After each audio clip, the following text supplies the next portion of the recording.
you've probably heard about the mysterious sea state of Atlantis. It was a high-tech utopia where people lived happily. But then something happened, and Atlantis disappeared from the face of the earth. Many people believe that this city lies at the bottom of the Atlantic Ocean. But what if we've been looking in the wrong place all this time? What if it's somewhere different from where they're trying to find it? What if all this time Atlantis was in the middle of the Sahara Desert? Well, this unexpected theory has some evidence, but to study this version, you first need to understand what Atlantis was and how we got to know about it. The very first mention of the mysterious city was in 360 BCE. Ancient philosopher Plato wrote about Atlantis. His work, Dialogues, described Atlantis as a rich land with advanced technologies. Its inhabitants were powerful, intelligent, and beautiful, like superhumans. He described in detail the structure of the city, and this was the main reason why many people believed in the existence of Atlantis. According to his records, the Atlanteans built this place in several concentric circles of black and red stone. Then they covered these circles with brass, tin, and precious metals. In the city, there were water channels on which ships sailed. The Atlanteans were sailors, so they built a passage from their city to the open sea. On the internet, you can find many drawings of Atlantis, created based on Plato's descriptions. Take a look at these drawings and an actual photo of the Eye of the Sahara. This place in the Sahara has a shape of several concentric circles. It looks as if a destroyed city left a trace on the sand. Many people have written online that the lost city was located there, but no one could prove it. Once upon a time, the Sahara was filled with rivers and lakes. In prehistoric times, there was only water there. So far, everything matches. The Eye of the Sahara was first discovered in the 1930s. This place was considered a crater from a fallen meteorite.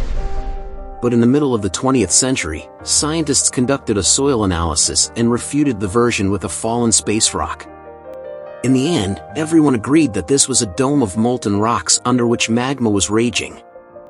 For millions of years, wind and water had been destroying the formed landscape and eventually made it look like perfect circles. What if the Atlanteans once came to this place and used natural circles to build a city? In this case, we would have many traces and artifacts from this developed civilization. And yes, archaeologists did find some arrowheads, spears, oars, and other things there. But this has nothing to do with Atlantis. In the Eye of the Sahara, a multitude of Acheulean artifacts lie. It was an ancient tribe that frequented this place. For the first time, Acheulean tools appeared more than 1.5 million years ago.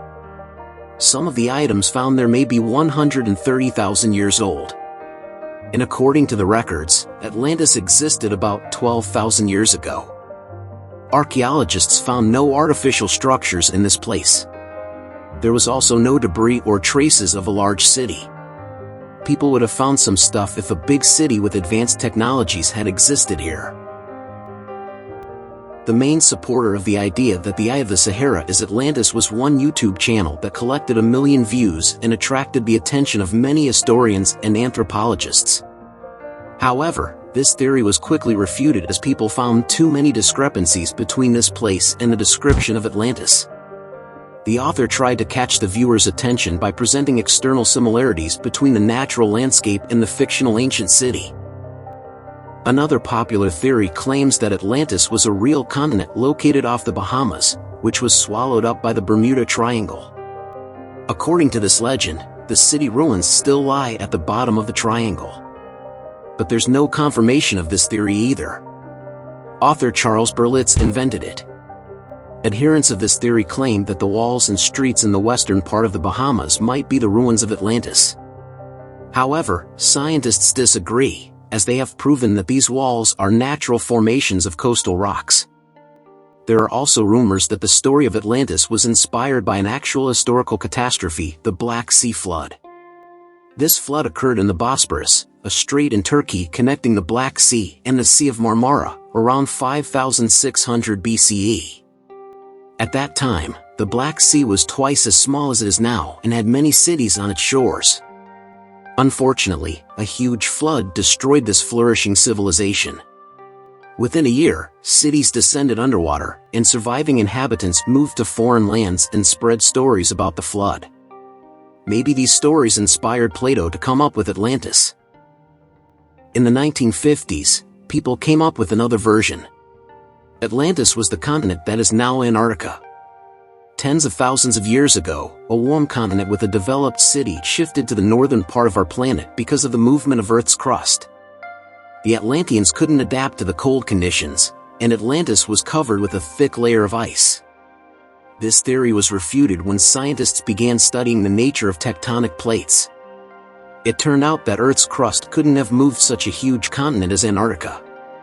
The tectonic plates don't behave this way at all. But the main question is, was Atlantis real? No one had described it before Plato. Perhaps the philosopher came up with it. Maybe he did this to emphasize the correctness of his views on life and to identify his philosophical theories. In his works, he wrote a lot about divine and human nature and how people can destroy this nature. He spoke of decaying ideal societies because of immoral behavior and vices. The Atlanteans were once moral, spiritual people who created a utopia, but then they became greedy and mean. They destroyed their inner nature, and for this, they had to witness the destruction of their city. One night, fires and earthquakes hit Atlantis and plunged the city into the sea. The higher powers punished people for their immoral behavior, and Plato also wanted everyone to be afraid of moral decay. But judging by the descriptions of the earthquakes and fire, it may seem that Atlantis was destroyed by a volcanic eruption, as it was with the ancient Roman city of Pompeii. And such destructions have happened pretty often throughout history. Natural disasters ruined many developed cities. One of the most famous cases occurred in 1100 BCE in the Mediterranean Sea when a volcanic eruption destroyed the highly developed Minoan society. The Minoan society existed for about 2,000 years. These people mostly lived on the islands of Crete and Santorini, located north of Crete. The Minoans had beautiful houses, a sewage system, and a developed economy. They were engaged in agriculture, grew fruits and vegetables, painted frescoes, and made jewelry. They were the first people to found the thalassocracy, an empire based on the sea. They lived off of fishing, piracy, and maritime trade. At the time, they performed cruel rituals, and their way of life was far from moral. They were used to earthquakes on the island of Santorini, so they reinforced the walls of the city with wooden beams. But they didn't know what a volcanic eruption was. And when the sulfur smell appeared in the air, they didn't suspect the impending catastrophe. When the volcano spilled out tons of lava and ash, all the residents of Santorini abandoned their homes and tried to escape. But they couldn't. The eruption and earthquake triggered a tsunami. A large wave flooded the coastal part of the island of Crete. This hit the economy of the Minoans hard and destroyed their port harbor.